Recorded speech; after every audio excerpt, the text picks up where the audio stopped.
कृष्ण अर्जुन को समझा रहे हैं कि इंद्रियां, मन और बुद्धि ये सब इसके घर कहे जाते हैं। ये काम इन मन, बुद्धि और इंद्रियों द्वारा ही ज्ञान को कवर करके जीवात्मा को मोहित करता है।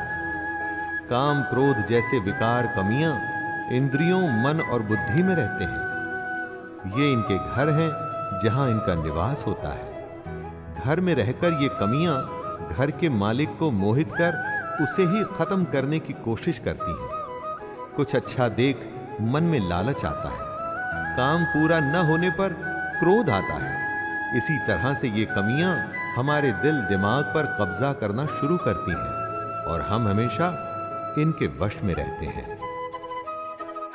हे अर्जुन, तू पहले इंद्रियों को संयमित कर। इस ज्ञान और विज्ञान का नाश करने वाले महान पापी काम को कुछ भी करके बलपूर्वक मार दे। कृष्ण अर्जुन को सलाह देते हैं दोस्तों कि इससे पहले ये काम, क्रोध जैसे शत्रु तुझ पर कब्जा कर लें, तू अपनी इंद्रियों को वश में करके अपने काम, क्रोध को मार दे।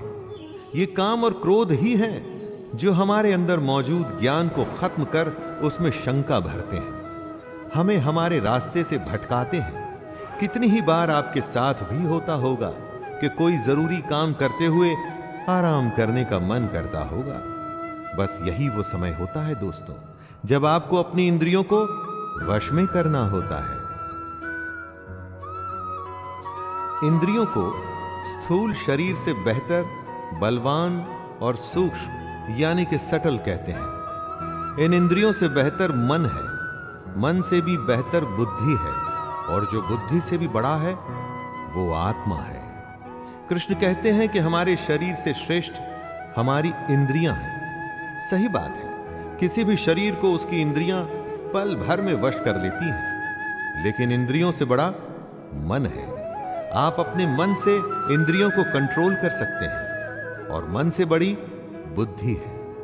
गहरी बात है दोस्तों, इस बात को ध्यान में रखिएगा। तो अभी तक सबसे बड़ी हुई बुद्धि, और बुद्धि से बड़ी है आत्मा, और इसी आत्मा को समझने का ये सारा खेल है। कृष्ण अपनी बात को समझाते हुए कह रहे हैं कि हे अर्जुन, इस प्रकार बुद्धि से बेहतर अर्थात सूक्ष्म, बलवान और अत्यंत श्रेष्ठ आत्मा को मान।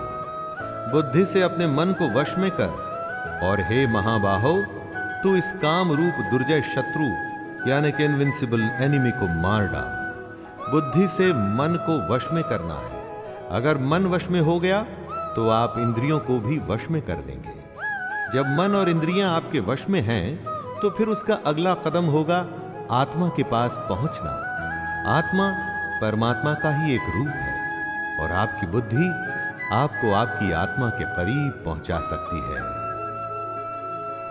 तो दोस्तों, ये था भगवद गीता का अध्याय 3।